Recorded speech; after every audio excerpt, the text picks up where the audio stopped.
Are you down for this? If you're in the mood, we can take it to the moon.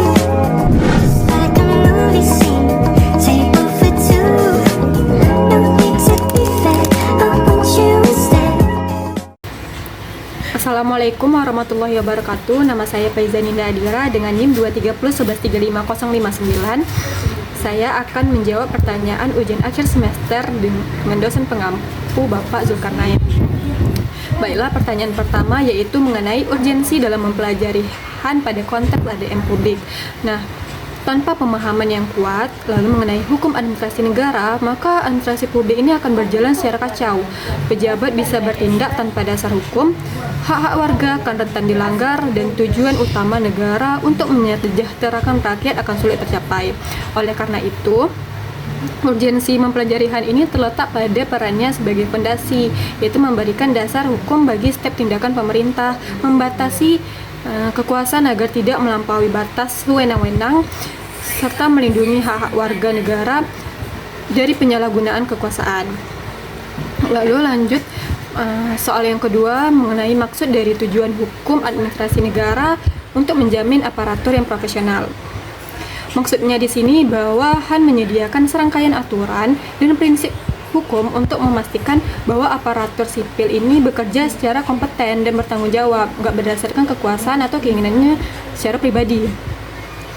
HAN menjamin profesional aparatur ini melalui 4 cara, yaitu bekerja sesuai aturan, menetapkan standar kompetensi, menciptakan pertanggungjawaban, dan memberikan pedoman yang etis. Lanjut yang ketiga, bahwa HAN sebagai alat tertib hukum dalam mengatur dan melayani masyarakat. Nah, HAN memberikan wewenang kepada pemerintah untuk membuat peraturan dalam menetapkan kewajiban dan memberlakukan larangan demi menjaga ketertiban umum. Misalnya nih, pemerintah mengeluarkan peraturan lalu lintas dan memberikan sanksi bagi pelanggarnya. Tujuannya di sini adalah untuk mengatur agar terciptanya keamanan dan kelancaran bagi semua pengguna jalan.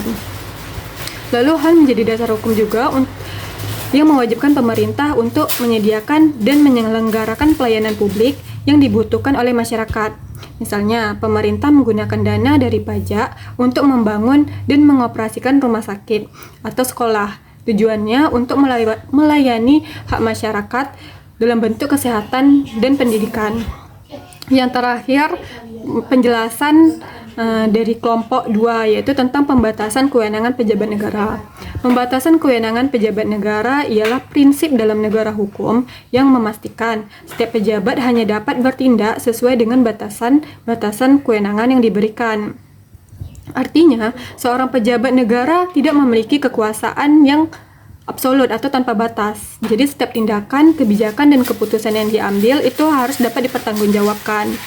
Dengan membatasi kewenangan ini, maka diharapkan negara kita dapat mencegah penyalahgunaan kekuasaan, melindungi hak-hak warga negara, menjaga akuntabilitas, meningkatkan transparansi, lalu mencegah korupsi. Sekian jawaban yang dapat saya berikan. Assalamualaikum warahmatullahi wabarakatuh.